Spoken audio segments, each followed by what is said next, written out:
Al Rucker Show starts now. You tune back into the Al Rucker Show. As always, we got Seven the Poet. We got JJ on the mic. Hey. Raheem and Tami Ramone are traveling today. So right now we have an interview with Ramon Harper. Ramon Harper is the founder and CEO of B&B Consulting and Associates, a management and consulting firm. He has over 20 years of community partnership building experience along with excellent leadership, organizational strategy, planning. Well, I'm saying plan. I'm getting confused. Communication, financial, and project management skill. He's also serves as executive pastor for Change Church located in New Jersey. What? Yeah. You didn't know he was a pastor? I say I know a different Ramon, but it's cool. What Ramon do you know? Pastor. I ain't never called him that before. Man, you live in New Jersey now? Man, I'm in New Jersey, right? Princeton, New Jersey. Man, I'm gonna have to come out there and see you, bro. I mean, we can have some communion together or something, you know. He's so stupid. Hey, we can do it all. We can do it all. You know, we go way back, Seven. So I know you back in the day. Man, I when bro, I'm so proud of you. You know, I met you on the talent management side, and then I never forget walking into Sloan's church. And you were there, and a couple more churches. So I understood, but I didn't know you were that heavy. Like, how did you start with the whole consultation thing? Man, good question, man. I started actually with your boy, Marcus Wiley. So back in, 2002, 3, Wiley was working for BET Hits from the Streets, and he was producing that show. I remember that. I thought he was the funniest cat alive, and so we actually went to the same church, and we knew each other through. He went to Willow Ridge, and when I moved to Houston from Dallas, I kind of met up with him, and so he was doing BT Hits from the Streets, and I used to tell him, I said, man, you are super funny, man. You can do comedy. He was like, nah, man, if I do comedy, I got to cuss, and ain't nobody going to laugh at my stuff, trying to keep it clean, da-da-da. I said, man, listen, you funny. So long story short, I told him, if I can hook up a couple of shows for you, will you do comedy? And he was like, if you can hook up some shows and I get paid, then yeah. And, man, from there, I lined up a couple of shows. He was doing shows around Houston, Pearland, comedy clubs, coffee houses. We just hooked it up, man. And so it got good, and he got booked consistently. He left BT, came home to Houston, and that's how I started my company. So I signed him, and I managed him and got his career started. Then I signed James Fortune and Fire, and, they went on to, be Grammy nominated, and I had a play company, a production company, and I managed them. And so I just intertwined Marcus, the play company, and James Fortune. I would have them opening shows and doing intermission, and that's how I got started in the management side of what I was doing. Man, I thought you was just a player dude in the suits. I didn't know you had all that going on. And then, I saw you working with a couple churches, and we rationalized our understanding. So I was like, oh well, Ramon is doing church consultation because he understands the church world. I mean, that was me rationalizing why. And I mean, you have a track record there with that also, right? Yeah. So funny. So the management company started going, and I walked away. I worked for the federal government. So when you first met me, I worked for the Environmental Protection Agency. And so that was my 9 to 5. The management thing popped off, and it popped off so well, I was always gone. So I walked away, just stepped out on faith, man, and walked away from a good paying job with the federal government. Good paying job. Oh yeah, you got to kill somebody to get fired from there. So walked away, started B&B Consulting and Associates, did that. And so what ended up happening was I partnered me and Keith Davis, our good friend, D. Mars. He was just starting his thing, and D. Mars was doing the whole little discount coupons and helping people get thrifty car rental discounts and ridden vans. And so me and him partnered, and we started doing these entrepreneurs networking breakfasts. Because for me, I'm not a church guy. I didn't grow up church. I'm originally from Detroit, moved to Dallas, moved to Houston. So for me, hustling was always in my nature. And so for me growing up, entrepreneur in my blood, doing federal government, I just happened to start working with small businesses. And so people was like, man, we see what you're doing for Wiley. We see Terrence Johnson at the same time was starting Right. Higher Dimension Church. Right. So I went with him when we left New Faith Church. I went with him, and I was like, man, I don't really know church like that, but what I do know is business. I know marketing. I know, administration. And so I went with him and helped start Higher D, and we started with like 29 people. And in a couple of years, we had over 10,000 people coming to the church. And so what ended up happening between my management stuff, with me and D-Mars was hosting these networking breakfasts for entrepreneurs, and then Higher D just happened to pop. What people would start saying is Keith would be like, y'all, if you want to know how to start a business, you need to go to Ramone. Terrence would tell people, man, I don't know how we doing all this stuff. All I do is preach. If you want to know the business side of what we're doing, you need to go talk to Ramone. So it just kind of all happened by, I guess chance, but that's how I end up moving into small business consulting, man. I've helped probably 100 entrepreneurs start their business. In my company, I probably helped about 150 nonprofit organizations get their 501c3s and connecting them with grant writers. And then the church was the last side. That when you started seeing me doing stuff with churches, that was after management, after business consulting.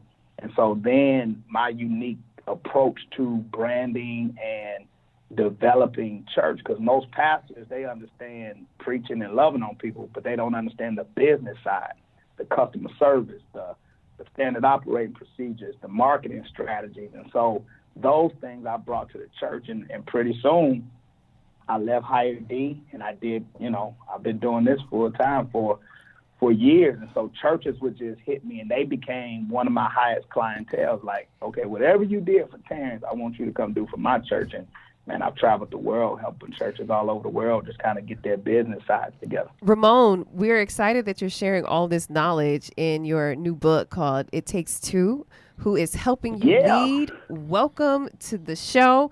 I know one of the things that you talk about in your book is, different tips on having the proper people around for your team, right? Yeah.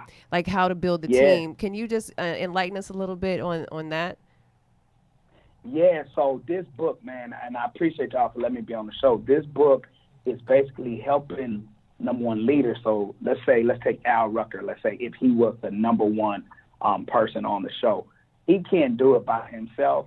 He shouldn't try to do it by himself. He's probably not smart enough to do it by himself, but he needs to surround himself with great people. And so this book came as an inspiration. I was diagnosed with cancer last year, and while I was going through chemotherapy, I began to say, God, if you keep me alive, if you let me live, I'm going to write everything that I got inside of me. And, man, luckily I was healed from cancer. And so this book I wrote while I was writing, and it's basically teaching people, I don't care in what industry that you're in, whether it's sports, whether it's entertainment, whether it's in church, whether it's in the business sector, no one can lead by themselves. And the backstory to it is, Michael Jordan. People say Michael Jordan is the GOAT. He's the greatest basketball player of all time. But he never won a championship until Scottie Pippen grew up.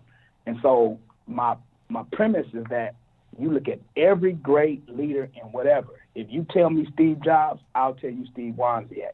You tell me Bill Gates, I'll tell you Paul Allen. You tell me Tom, I'll tell you Jerry. You tell me Batman, I'll tell you Robin. And so in the midst of me working with so many different organizations, I discover I'm a two-man. I don't need to be out front. I don't need like 7. You never knew what I did. All you knew was I was everywhere doing certain things. And I'm cool with playing the background. And I think in any type of organization or business, you need people who will say, you know what, man, I'm cool with playing the background. You put your names in lights. As long as we win a championship, I'm good. And so this book, It Takes Two, helping you lead, is written to people who run their own company to help them understand you need help, and let me show you the type of people that you need on your support staff. And then if you are people like me who prefers to be a king maker than a king, I want to encourage you, because some people, one of the chapters I talk about is the challenges of being a two-man. Well, people be like, well, what about my dreams? What about my ambitions? I want to have my own show. I want to have my own team. Well, I want to show you that I've spent 20 years being behind the scenes a kingmaker, and my family don't lack for nothing. I'm traveling the world. I'm doing everything that my heart desires. But I'm cool with my name not being in lights, and that's pretty much the essence of the book. Well, that's cool, Ramone. Tell us, how do we get the book? The book, man, you can go to RamonHarper.com. It's available now. I think my publicist, Nikki, she just let me know it's on Amazon. It's on Barnes & Nobles now. The ebook will be available on Amazon next Monday. So it's RamonHarper.com or anywhere you can buy books online. Well, Ramon, we're about to close out, man. You said something that struck me. You said, I wasn't the church guy. But in the notes, it says executive pastor for Change Church. Yeah. And I just want to shout out to God for helping one of my friends and showing you the way and keeping you uplifted, man. Thank you for being on the show. Thanks, Ramone. Thank you, Ramone. Thanks for having me. And Ramone, I am a little smart. I am a little educated. Yeah, you say You said I wasn't you're not smart enough to have it on. I know you are. I was just making a point. I know. I'm just messing with you, man. You said if you don't know it, you said you know people can do anything possible if you work hard and remain focused. So I learned that about you. So. It's cool, man. I know. Appreciate you. Coming up, Yes, Tami has her take, and she's talking about be careful of the users that you have around you. It's the Al Rucker Show. You tune back into the Al Rucker Show. 7 the Poet, JJ on the mic. Yes. Man, that Darnell Jones. Is it Darnell or Darnell? That's Darnell. Darnell? Why everybody always say Darnell Darnell? is your cousin. No, Darnell is actually my AC guy. Oh, Darnell is my middle name. It is? that's why No, we were it ain't. confused. So it's I have 2 middle 7 names. Darnell. Yeah, basically. you need to go. Well, I think we gotta. That's cute. Everybody knows you by one name, 7. Yeah. Yeah. Me and Jay, we gotta get our game up. Yeah, I need Because just one name too. You gotta have one name. So along with that, you got B and Jay-Z. B and J. B Yes. and J. So they hit the internet this weekend and tore it up. Yeah, they did. They released some intimate photos. Yes, they did. They were very intimate, like nude photos. But have you look? Everybody's talking about how thick she done got. But hell, She been thick. But look at He has Jay-Z. been thick. Jay-Z been eating. He is. Look what he been eating. I like what he been eating. Yeah, looking at it, I'm looking at his snacks right now. He been eating. But Oh, B looks man. good to me though. People been talking about it. So Jay is smoking a cigar while B reads a newspaper wearing nothing but a thong in the other photo. Yeah. So she's completely nude while a naked Jay-Z is holding her in his arms. It's intimate. They're at a different phase. They got 3 kids now. It's like, transparency. They married. They say the marriage bed is undefiled. If they want to do that, that's fine. I saw some people say, I am officially unfollowing Beyonce. I'm officially not a fan. Well, that wasn't a real fan because any real fan would admire how she looks. it doesn't look. It looks classy to me. It's you and your husband. It's certain words we can't say. Yes. The A word, No. We can't say let's that? Just not. Let's just not say it. Well, just know that on a woman's anatomy, there are certain parts that I'm a fan of. The gluteus maximus. The gluteus. And then she got a maximus. Look here, man. I don't have to know Beyonce songs. All the roads lead to Beyonce. I could be stranded. I'm a fan of that. I'm a fan of that fanny. You know, B looks good. I think at the end of the day, she's going back to the Southern B. Remember before she went really Hollywood, she went to Southern B. Yeah. Yeah. You always got to return to yourself, man. Be true to thyself. And she just letting it all hang out. I mean, she's a grown woman, 3 kids, a husband. That's what a billionaire husband, that's what a lot of women aspire to have. She got it. So guess what? She ain't going to miss them couple fans. Bye. Bye. Speaking of queen bees, there is one queen bee that got some money issues right now, along with another one of our favorite 90s celebrities. So Lil' Kim reportedly filed for bankruptcy. According to TMZ, she filed in New Jersey last month, claiming that she is $4 million in debt. So per the court documents, Kim owes about $2 million on a loan for her New Jersey home and almost $2 million in unpaid taxes. So she's 6 in. In addition to almost $200,000 for legal fees. 6 and some change. So she's seeking a settlement in the case and has offered to pay $5,500 a month to a creditor. See, she got them real life problems That's people not have. real life. Let's put a pin in it and ask our on-staff millionaire. How does it feel? I feel her pain. Al, Al, you're not in debt. he didn't even blink. I'm not in debt, but I understand what she's going through, though. I mean, I think she got some money management issues. You understand what she going through. Yeah, bro. Say, man, let me tell you something. No, what I'm saying, the thing of it is, I don't understand the bankruptcy part. But when you make the kind of money Kim's making and you owe all them taxes, bro, I understand what she's going through. But this is a brilliant move, though. This is what she's doing. It's brilliant. We don't understand. Al, I got my light bill today. I'm $125 past due. I think I got an ulcer, man. But I'm gonna tell you though. I'm gonna tell you the problem you got with this is what she's doing. This is a brilliant move because she's basically saying she's going to settle. She's going to pay one of her creditors $5,500 a month. And freeze everything. It depends on she's filing. She's not going to file Chapter 7. I mean, she's probably filed Chapter 7 versus Chapter 13. So, I mean, our president did it numerous times. Chapter 7? Let's not talk about our he did it numerous times. What's Chapter 7? I mean, my name on it. I want to know. That's when you just get rid of everything. A yard sale. It ain't a yard sale. But speaking of sales, Mary J. Blige and her ex, Kendu, probably should have sold some of their stuff to pay for the 2 houses that they owe money on. A yard sale is one thing. They need to sell the yard. They need to sell the whole yard because one of their properties is in foreclosure in Crest Hill, and then they have another one that's in Saddle River, New Jersey, and so they haven't paid in months, says the mortgage company, and they're getting sued by Apex Bank. Well, I think this is a result of Mary hasn't paid because we know Kendu ain't got no money. He got married money. Yeah, but he got some money after the divorce. But I think at the end of the day, Mary decided, hell, I done paid you, and I'm assuming she doesn't stay in this house. Right. It says that, the I guess if the houses haven't been paid for in months, they're asking that they get out of the properties. So they must just have stuff there. Kendu sitting over there. He probably taking all his little girls there too. Yeah, Kendu walking around the house because he ain't got no job. Married and fired him. Now he ain't got no house. Yeah, I'm saying. So that Mary ain't worried about that. Think about it. If you get divorced, you the breadwinner, and you live somewhere else, and I'm assuming Mary got houses all over the place. She lived somewhere else, and she left this to Kendu. This may be in the divorce decree to go to Kendu. Who knows? Oh, maybe so. It says Blige and Isaacs are accused of not paying $8.1 million of mortgage that Blige used to buy the Saddle River estate for. Now she bought it for $12.3 million 10 years ago. She need to remix some of them songs, drop again. 11 years out of my life. What's the one? For the kids, I have nothing to show. Divorce, you wanted too much money, so now you have nowhere to go. Well, I'm not going to cry. I'm not going to. Was your lover and your secretary. Working every day of the week. Skirt. Yeah. We got you, Mary. We'll hook it up for you. I promise. Tami and Raheem, they out getting these coins. They are. They're not on vacation. They're just out getting these coins. Doing a lot of traveling right now. Yeah, no time for vacation. At all. But what we got, JJ?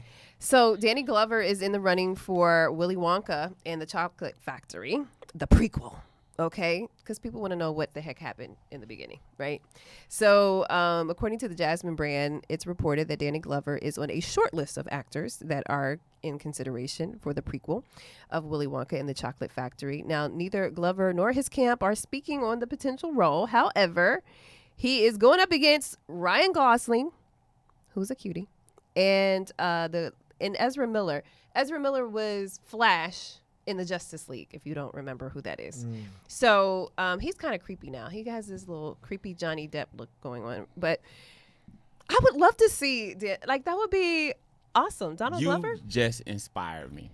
Really? Why? I want to tell them that instead of midgets, they should have a bunch of tall, blonde Oompa Loompas. You know what? We don't call them midgets anymore. No. We call them little people.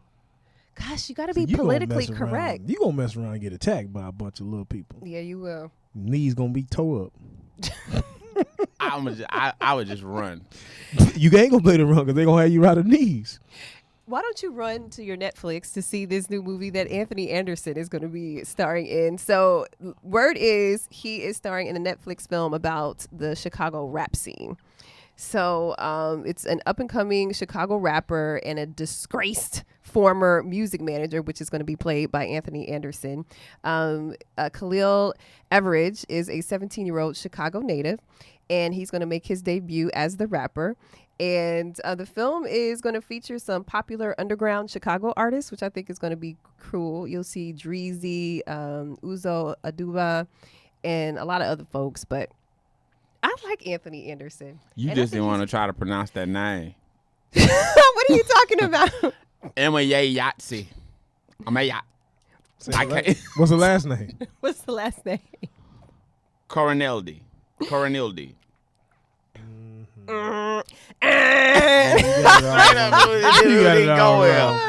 I see why you ran away.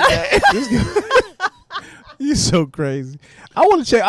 I think Anthony gonna do good. I like to see him in this. Yeah, it was cool, funny too because I was watching one of the old series that he was in the other day. Yeah. The fat one, the Fat Anderson. Oh yeah, when he was bigger, he much was bigger. He was Gosh, much bigger, yeah. man. What was the TV series he played? And he was a I cop. can't remember. What was But it? it came across TV the other day, and I said, "Who the heck is that?" And I And looked you're again. like, and "Dang." Wasn't he in Big Mama's house? was he Big Mama? No, Martin was Big Mama. No, he wasn't in. No, he was. He played. He was He the- played a video games. He was a And nerd. They let him, Oh, no. they They let let- him be like a nerd. a cold. No, he was Detective. a nerd. Yeah, like No, no. that wasn't Anthony Anderson. No, Anthony Anderson played. No, they wasn't. It was something else. That was somebody else. That was No, Anthony. that was in Transformers that he played the little nerd game. He was a nerd. He was a nerd and played the game. Anthony Anderson. Want to know Transformers? Yes, he was. You know what? I'm gonna call my partner and see. I'm gonna call Oh, Anthony my Anderson. God. I'm gonna call Optimus Prime. I'm gonna call whatever. Clearly, Whatever. we don't get out much. We don't. So, Oh, let me take this one. okay. All right, Hollywood, Halloween, Halloween. Trailer arrives. Michael Myers. Was you scared of Michael Myers back in the day, Seven? Man, I have figured out that my one of my exes is Michael Myers. You so retarded. Well, hold on. Hold that thought. I'm going to finish it. But anyway, Michael Myers has put the mask on again in the new trailer. Jamie Lee Curtis. Was she in it last time? That is her movie. Like, this is what Jamie Lee Curtis is really known for, is Halloween. So she's coming so back. she's going to be back. Yeah. So Halloween returns to theaters October the 19th. Yes. That's going to be a good one. Like- but didn't he get killed? He dies every time. Like, almost every time he But- dies. Okay, but didn't he die against Freddy Krueger? He died in Freddy Now Krueger. that was Freddy versus Jason. Oh, heck. I'm Yeah. all over. That's the other one. That's the That's other the one. other Man, scary fire guy. your fire stick.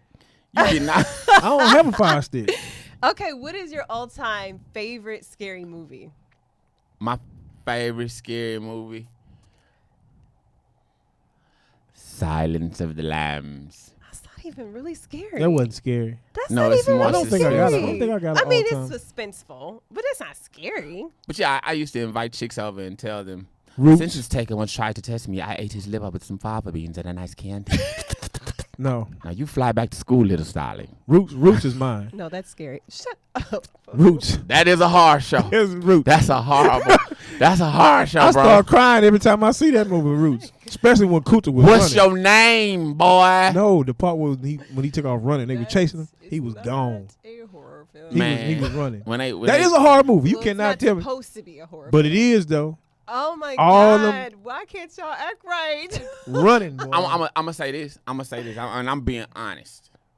I won't say it's a favorite, but Nightmare on Elm Street 1, Yeah. when Freddy reached out the tub, man, I ain't bathed for about 3 months. I told my mom, I said, nah, y'all let me watch it. But no, We on the- in here on with the- this tussy, the tussy my fading. on That's what it is. the real for me it would be Candyman. Oh, gosh. That was Yeah. scary because like- people used to dare you Was to that go like in the the bathroom. first Have you black ever done it? people I did horror it. movie, though? I did it. Sit Bro, in the mirror. I've Hold on, let me get my never mirror said one Candyman. time. Yeah, I did it. Let me Don't get my you mirror better out. not. I'll break it. You won't do it? Say it. Candyman.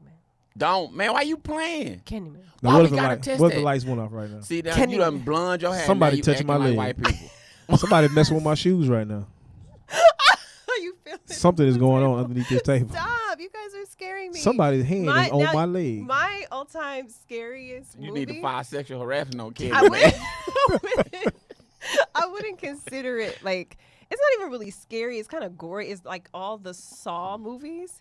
That's not really scary. But I like the idea of like how they set you up. It's really about mind games, right? Mm-hmm. Like, and I just No, it's love, not. but it's gory. It's It's about the gory. appreciation of life and your position, and that you may not be maximizing your potential due to your desires. And if you don't, you got somebody kidnapping you, putting you in a room, and you trying to get out. push you to understand your But potential. you still end up dying. So do I ever really learn my Exactly. lesson? So yeah, it too I'm gonna late? teach you a lesson as you're going down this thing, and we gonna bust through this door, and then when you go through this door, it's gonna be broken glass on the thing. I'm sticking with Roots. The Exorcist. Oh yeah. But that's because that's some real life stuff that happens. Roots Yeah. is too. Well, Yeah. You think about it. You playing. You just chilling, fishing. Animals not even messing with you, and all of a sudden you see 4 white dudes with some guns and horses in the net. That's got to be In scary. the net. That's Oh, scary. Just God. imagine what would happen. Your heart would beat very fast. My heart would be. That's almost like all of a sudden you just walk down the street and all the cops just surround you. I'm I, done. At this day it and just age. happened. Coming Yeah. up in less So you than don't 30 know what's minutes. about to happen. I'm about to get beat. Perrier or whatever Darling it is coming up, So y'all. Roots is it. And Roots Ask getting my Al. vote. You ever my got vote. busted cheating? The Exorcist is real. And then we have the other studio personality in the building, and that is Perrier Darling. Oh my! Welcome, welcome, welcome. Another day at the office. We will be examining Quality Control. Their song is entitled We the Ones. Oh my! It's called We the Ones or We Are the Ones. No. There are some grammatical challenges here, but I'm sure that they meant that. So, Okay. let me pop it for you one time. He says, I've been counting dead presidents. They keep haunting me. Dead. I wasn't ready for the ad-lib, but thank you. Listen, I like that. He says the dead presidents keep haunting him. I like for dead presidents to haunt me. It means that they keep coming back. Back. Again. I like that. Then double cup me pimp C. Pockets they are on Bumby. UGK reference. Double cup me means he is sipping an elixir entitled syrup. Purple stuff. Bar. Promethazine. My goodness.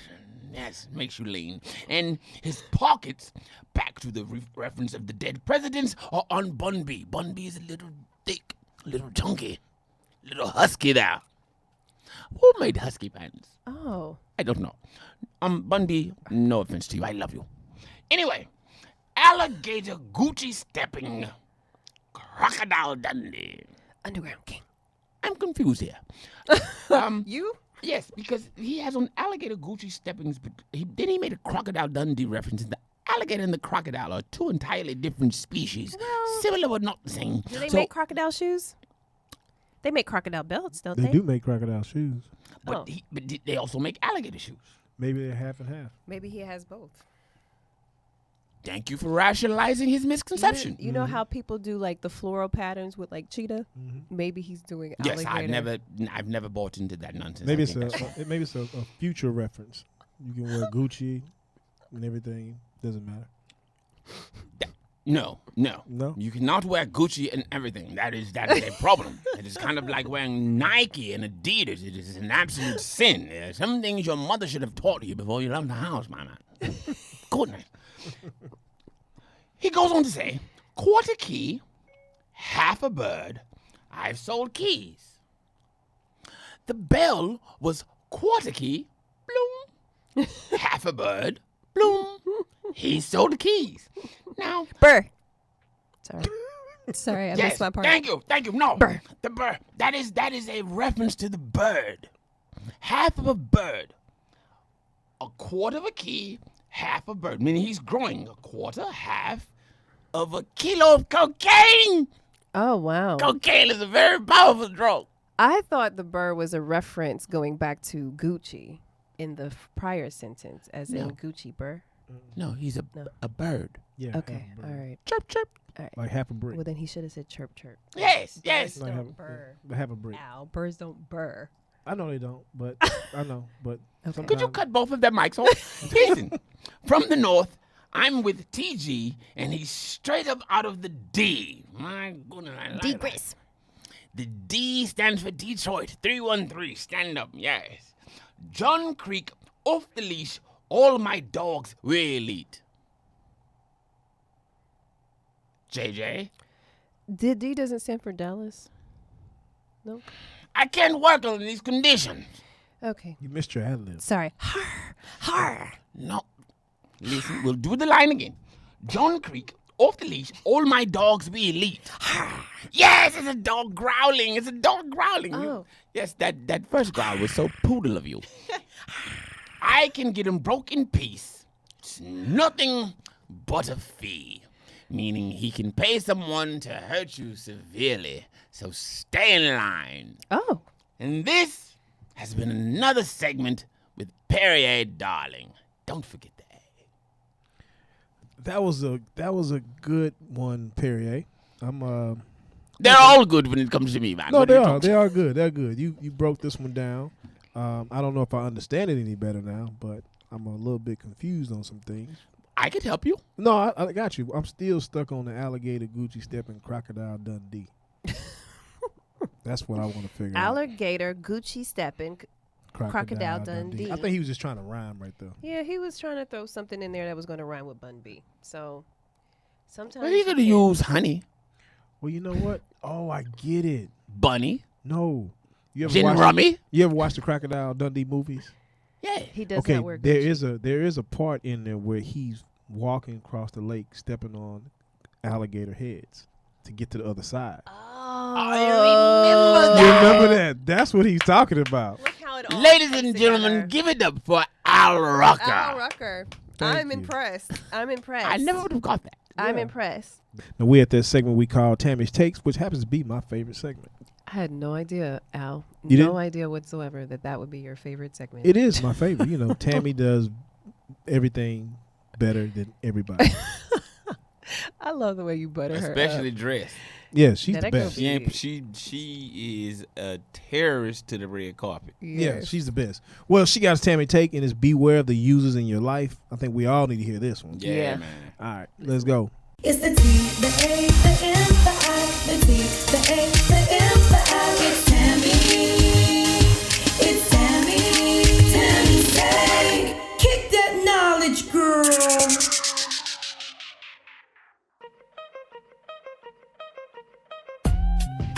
Friendly reminder. Be mindful of the people that you allow into your space because some people are users, plain and simple. Remember that everybody's committed to themselves, and if they can use you for what you have to offer or where they're trying to go, they have no problem jumping on your back, honey, knowing all along that they have an ulterior motive.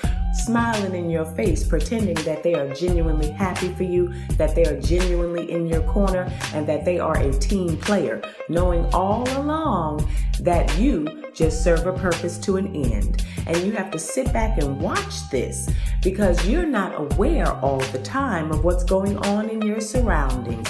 But once you start paying attention, you'll fully understand what that person's mission is. And remember, one thing about karma, it's always been a circular thing. What you put out is what you get back. And as Pastor John Gray says, why are you doing favors for people when you are the favor? Okay, get into it. Recognize when people don't have your back and learn how to get on down the highway because you don't have time to be used. I'm Tami Roman, and that's my take. Them users. They smile in your face. All the time won't take your place. Backstabber. They are backstabbers. Have They you are- ever identified a user? Oh, you know, I think I identify a user every few months. Really? Yeah, 'cause you got so many people try to come into your circle, and then you Yeah. got to be really leery of why you want to be my friend or why should I be your friend. I kind of evaluate that all the time. Well, how do you determine then? Like, what do you look for? Like, what's something that you know instantly? Like, oh, okay, I see what it is. you know, I think and I don't know, with you guys, but majority of my friends derive from business. Mm-hmm. So most of the people I do business with automatically become friends. Yeah. So you really have to watch that scenario because it could be a business situation that they're getting more out of versus you getting out of. Yeah. So that's one of the ways I kind of look at that. And that takes time sometimes to evaluate that. And sometimes you can just tell just based on the energy. I'm a big energy type person.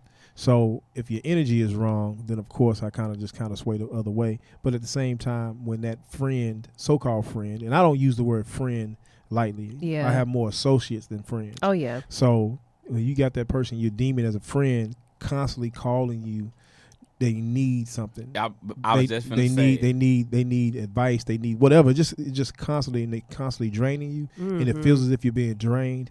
Then of course that is a user, Yeah. and it's not necessarily a user saying they trying to take from you. They want this, they want that, but they can use you by zapping your energy. Yes, that's so good. And when you talk to people, based on what we do for a living, we be in the public's eye a lot. We have to do different things. You want to be able to get on the phone with somebody who's going to uplift you sometimes, or you want that person that occasionally calls you and say, "Man, how you doing today?" Yeah, You don't get that, or just get a random text. Good morning. What's up? You good? Yeah. Yeah, for real. Simple as that. So I try to do that a lot. I may just any one of you guys may just get a text like I What sent up? you a picture this morning of yourself. I just What's shot up? him a picture. I saw a picture out going through my phone. You sent you a picture of yourself. No, of him. Oh. That I don't know if he had. Wait, So what? no, I sent it to him. Yeah, I mean, now I will say this. Me and Al, we do what's good. What you got? What Yeah. we doing today? Yeah. We hit each other like that. Yeah. Like he said, when people call you in the first words out of their mouth, you know what I need you to do? Oh, yeah. I mean, you have some people that every time they call you, that is the first words out of their mouth. Yeah, they need something. I also learned to identify users by absence of my value. Yeah. And what I mean is, and I want especially to the younger audience out there listening, stop buying the drinks and see if you get the phone call to go to the club. Ooh. Stop being the one that's gonna pick everybody up. I'm gonna ride with you and see if they still invite you to the club. Yeah. Poetry Lounge ran for 20 years, and after I stopped, the phone stopped. Y'all are my only friends. I don't. Yeah, it's just y'all. Yeah. Yeah. Dang, I need to do better then, cause, jeez. No, it's Well, the truth. JJ, I'm questioning your friendship right now. Thank you. Because you done I took my was haircut. there. No, shut up, Seven. But I do think that there are a lot of people that can sneak in and become users. Maybe they didn't start off like that, but they end up becoming users. So you do have to be aware, like you said. I think that's really good. The biggest thing for me is the energy suckers. Yeah, the energy. You're just sucking the life out of me. Man. So Yeah. okay, guys, we have a story that I saw that was really interesting to me about suicide. And it says the suicide hotline calls are up 25 to 30% since Kate Spade and Anthony Bourdain died. And so last week, according to the executive director of the organization Suicide Awareness, Voices of Education, the calls are coming from both people struggling with suicidal thoughts and from people who are concerned about loved ones. And so I have some tips here that we can go through. Seven, if you want to start. Things to do if you feel like you are suicidal. Number one, tell someone.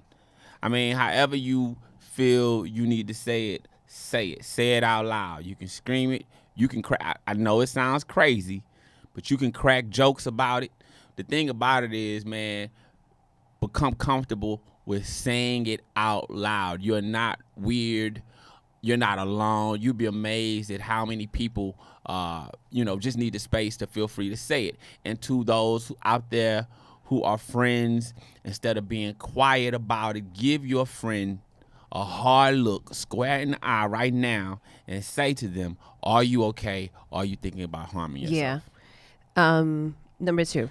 And I think this is important. Get emergency help if your thoughts don't go away. I think that's very important because sometimes what we do is try to self-analyze or self-examine ourselves. Yes. I'm okay.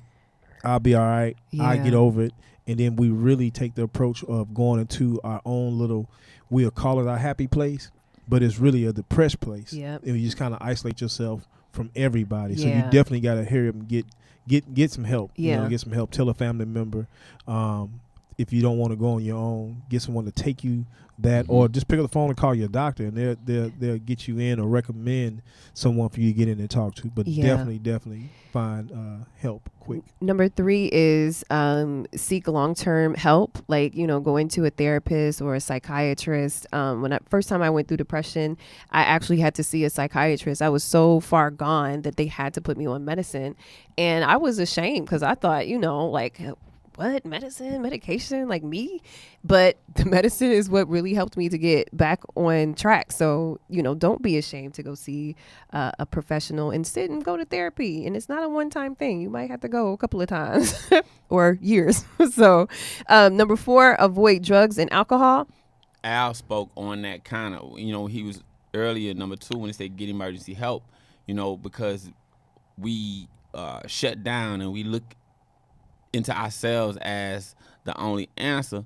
And he said, we go to this happy place. Well, for some people that involves escapism or alcoholism and drug abuse. And you got to be clear that when you sober up, them problems or whatever is depressing you are still going to be present. And that is not the way. That's just going to put you even piggybacking on that, what you said, Seven, beyond drugs and alcohol, any type of addiction, anything that's going to temporary take that pain or emotion away. It may not be alcohol and drugs. It may be sex. It may be anything that people may seek to find a way. It's kind of like sometimes, like JJ said, it was one time you was going through depression, and we all kind of go through some sense of depression. And you have to find that kind of getaway.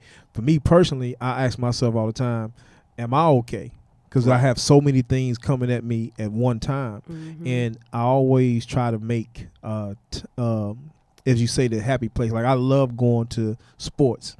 So I'm a season ticket holder, so I make sure I go to the basketball games to kind of unwind or what have been. And it's something that I take very personal when I go is the nail shop. People that know me, when I say, I'm going to go to the nail shop, that's really my isolation to kind of gather all my thoughts and make sure I am okay. So to make sure I am feeling all right, make sure I'm not thinking, as people may say, crazy or not.